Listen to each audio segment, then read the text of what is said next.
2 రాష్ట్రాల రాజకీయాలకు సంబంధించి ఒక 3 తేడాలు చెప్పమంటే, తెలంగాణ రాజకీయాలకు సంబంధించి, ఆంధ్ర రాజకీయాలు చెప్పమంటే ఏం చెప్తారు? దేని గురించి? అంటే ఇక్కడి రాజకీయాల్ని ఎట్లా చెప్తారు? ఆంధ్రాలో ఉన్న రాజకీయాల్ని, పార్టీల పరంగా ఉన్న పోరుని ఇక్కడ రాజకీయాల్లో కాంగ్రెస్ కి వేరే ప్రతిపక్షం అక్కర్లా. కాంగ్రెస్ లోనే ఉన్నాయి వర్గాలు. కాంగ్రెస్ లోనే వాళ్ళలో వాళ్ళకే సరైన సముచితమైన విధానం లేదు. వాళ్ళలో వాళ్ళకే ఇబ్బందులు ఉన్నాయి, కోపాలు ఉన్నాయి, అలకలు ఉన్నాయి, ఎన్నో ఉన్నాయి. శత్రువులు పక్కలో లేరు, ఎక్కడో లేదు, ఇక్కడే ఉన్నారు.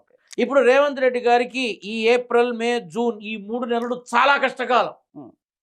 చాలా ఇంకా అంటే మొత్తం టోటల్ 19 నెలల్లో ఇంకా 3 నెలలు కష్టకాలం ఉంది. ఈ 3 నెలలు దాటేంత వరకు తను చాలా జాగ్రత్తగా ఉండాలి, ఖచ్చితంగా ఉండాలి. ఈ 19 నెలలు నెలకొక ఇష్యూ చొప్పున రేవంత్ రెడ్డి గారు ఖచ్చితంగా ఫేస్ చేస్తారన్న. మీరు ఒక్కసారి బ్యాక్ వెళ్ళండి, ప్రతి నెల ఏమేం జరిగాయో తెలుస్తుంది. ఈ 3 నెలలు మాత్రం కత్తి మీద సామె. ఇప్పటికి కూడా ఆర్టీసీ నడుస్తుంది, కత్తి మీద సామె. ఈ 3 నెలలు ప్రభుత్వంలో సీఎం మారుతారా, సీఎం వేరే వాళ్ళని మారుస్తారా, లేక మన హైకమాండ్ ద్వారా మొత్తం అన్ని మారుతాయా? వాట్ ఎవర్ ఇట్ ఈస్, చాలా జరగచ్చు. లేదు అరెస్టులు అవుతారా, కీలకమైన వ్యక్తుల అరెస్టులు జరుగుతుందా తెలియదు. కానీ ఈ 3 నెలలు మాత్రం రాష్ట్ర ప్రభుత్వం తెలంగాణకి చాలా క్లిష్ట సమయం. ఇక్కడ ఎక్కడి నుంచో అక్కడికక్కడే ఉంది. ఇప్పుడు నేను చెప్పక్కల వాళ్ళకి తెలీదా? అవార్డుల ఫంక్షన్కి సినిమాటోగ్రఫీ మంత్రి రాలేదు అంటే ఇప్పుడు బయట ప్రజలు ఏమనుకుంటారు? వీళ్ళకే పడి చావట్లేదురా, వేరే వాళ్ళు ఎందుకు వీళ్ళకి అని అనుకుంటారు. రాలేదు, ఓకే. మీ అభిప్రాయం చెప్పండి, మీ సొంత అభిప్రాయం చెప్పండి. ఇచ్చిన వాళ్ళల్లో, అవార్డ్స్ అందుకున్న వాళ్ళల్లో, ఈ గద్దర్ అవార్డ్స్ అందుకున్న వాళ్ళల్లో ఎంతమంది తెలంగాణ వాళ్ళు? అలా కాదు, అసలు కరెక్టేనా? గద్దరు ఒక విప్లవకారుడు, ఒక ఉద్యమకారుడు, ఒక అద్భుత రచయిత. అది రాష్ట్ర ప్రభుత్వ అవార్డు అనే దానికన్నా ఒక Gaddar awards, those who have done everything for Telangana state అలా పెట్టి, అది ఒక సాహితీవేత్తలకి, రచయితలకి, తర్వాత ఉద్యమకారులకి, వాళ్ళకి అందించాల్సినటువంటి అద్భుతమైన. సినిమాల్లో కామెడీకి, ఎమోషన్కి ఇస్తే గద్దరు ఎలా కనబడుతున్నారు? నాకు ఆ విషయంలో చాలా బాధ కలిగింది. గద్దర్ అంటే గుండె జల్లుమంటుంది. అటువంటి అవార్డుని నువ్వు ఒక కామెడీ యాక్టర్కి ఎలా ఇస్తావు? నువ్వు ఒక హాస్యాస్పదమైన విధానంలో ఎలా ఇస్తావు? ఒక డ్యాన్స్లో ఎలా ఇస్తావు? నువ్వు ఆయన ఎరగదీసుకొని వేళ ఆయన పాదాలతో ఆ తప్పెట దీనికి అలా వేసే 2 అడుగులే ఒక ఉత్సాహాన్ని రేకెత్తిస్తాయి. అది గొప్ప కళ. దానికి దీనికి సంబంధం ఏంటి? రాష్ట్ర ప్రభుత్వం, తెలంగాణ రాష్ట్ర ప్రభుత్వం గద్దర్ గారి పేరు మీద అవార్డులు ఇవ్వటం అనేది ఎంత గొప్ప విషయమో, అది ఈ సినిమా అవార్డులుగా మార్చి ఇవ్వడం అనేది మాత్రం నా మనసుకి ఎందుకో కరెక్ట్గా అనిపించలా. నాకు నిజంగానే అనిపించలా. ఆ అవార్డు ఒక మంచి సినిమా ఇండస్ట్రీకి తగినట్టుగా ఉంటే బాగుంది. అది ఓకే. ఇప్పుడు ఏపీ రాజకీయాల గురించి. ఏపీ రాజకీయాల్లో ఏముందమ్మా, ఇప్పుడు కూటమి వచ్చినప్పటి నుంచి లడ్డు విషయం అయిపోయింది. తర్వాత ఆ లడ్డు మీద ఇంకొక విషయం మొదలైంది. ఆ తర్వాత మావిగన్ మొదలైంది. ఇప్పుడు ఇది ఒక పట్ట అయితే ఇంకో పట్ట ప్రతిపక్షం మీద చర్యలు.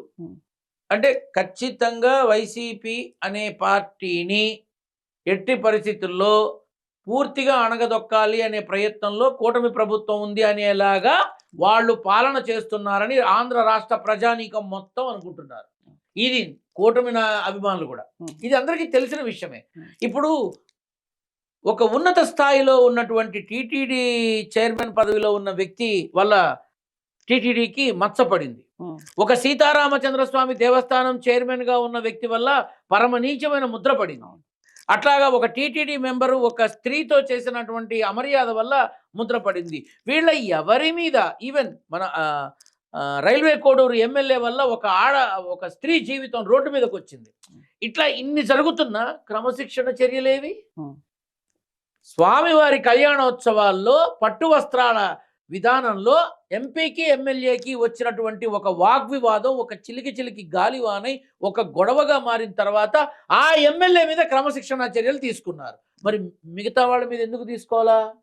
ఇది నువ్వు ఒక సగటు మనిషిగా నన్ను అడిగావు కాబట్టి నా అభిప్రాయాన్ని తెలియపరుస్తున్నా. ఉంటే ఒకేలా ఉండాలి ధర్మం, అందరి మీద తీసుకోవాలి. ఈ రోజు వరకు దాని గురించి మాట్లాడాల, ఎవరూ మాట్లాడాల. ప్రజలు ప్రతిదీ చూస్తారమ్మా, ప్రతిదీ చూస్తారు. ఎక్కడికి వెళ్ళినా ఈ ప్రతిపక్ష నేతకి ఎందుకు ఇంత అభిమాన జనసందోహం వస్తుంది? అవును. ఎక్కడికి వెళ్ళినా ఆలోచిస్తారు కదా. సో ఇప్పుడు కూటమి ప్రభుత్వం జాగ్రత్త పడాల్సింది వాళ్ళలో వస్తున్న గొడవలు, కొట్లాటలు ఇక ముందు లేకుండా, ఇక ముందు రాకుండా జాగ్రత్త పడితే మంచిది. ఏమోలే మే లోపల రేపు లోకేష్ బాబుని సీఎం చేసి ఆయన కూర్చోబెట్టేసేస్తే అప్పుడు మళ్ళీ పత్తా ఇంకోలా మారిపోతుంది. అప్పుడు ఖచ్చితంగా వారు వన్ సైడ్ అన్నట్టుగా కంప్లీట్గా టీడీపీ మాత్రమే వినబడుతుంది. కూటమిలో టీడీపీ మాత్రమే వినబడుతుంది. లోకేష్ సీఎం అయిన మరుక్షణం టీడీపీ మార్కు కనబడుతుంది, కూటమి కనబడదు. ఖచ్చితంగా కనబడదు. ఎందుకంటే ఇప్పటికే చాలామంది ఆశావహులు, చాలామంది మనం దగ్గరుండి గెలిపించాం, దగ్గరుండి తిరిగాం, ఇంతవరకు మనకి అతి లేదు గతి లేదు అని చాలామంది మాట్లాడుకుంటున్నారు. మీరు ఈ మార్పులన్నీ కూడా తొందరలోనే చూస్తారు, రేపు ఆగస్టు తర్వాత. ప్రకాష్ రాజ్ కామెంట్స్ విన్నారా గురుగారు? విన్నానమ్మా. ఏమంటారు?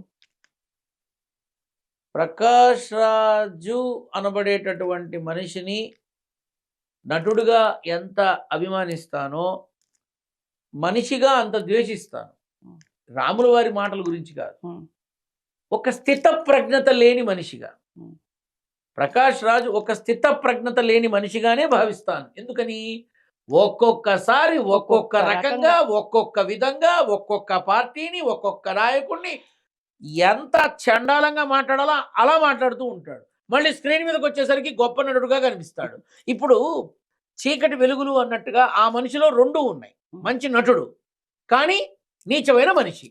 ఎలా తీసుకుంటాం? ఇప్పుడు రాముల వారి గురించి, లక్ష్మణ వారి గురించి మాట్లాడితే మూర్ఖుడికి మొగలు పువ్విస్తే ఏదో చేసిందని ఆ మనిషికి ఏం తెలుసు అని అనుకుంటా. ఆ మనిషికి ఏం తెలుసు అని అనుకుంటా. మంచి నటుడు నీచపు మనిషి అంతే. ఇప్పుడు ఇప్పుడు చాలా మంది వాడి మీద కేసులు పెట్టి ఎందుకు వేస్ట్ అంతేనా? నేనైతే ఓపెన్గా చెప్తున్నా, వాడి మీద కేసులు పెట్టి స్టేషన్ల చుట్టూ అవని ఇవని తిరిగి మీ టైం వేస్ట్ చేసుకోకుండా హాయిగా మీ పనులు మీరు చూసుకోండి. ఎందుకంటే రేపు ఇంకోటి గురించి మాట్లాడతాడు. ఎలక్షన్స్ వచ్చే లోపల ఈ 2 ఏళ్లలో ఇంకో 20 మంది గురించి మాట్లాడతాడు.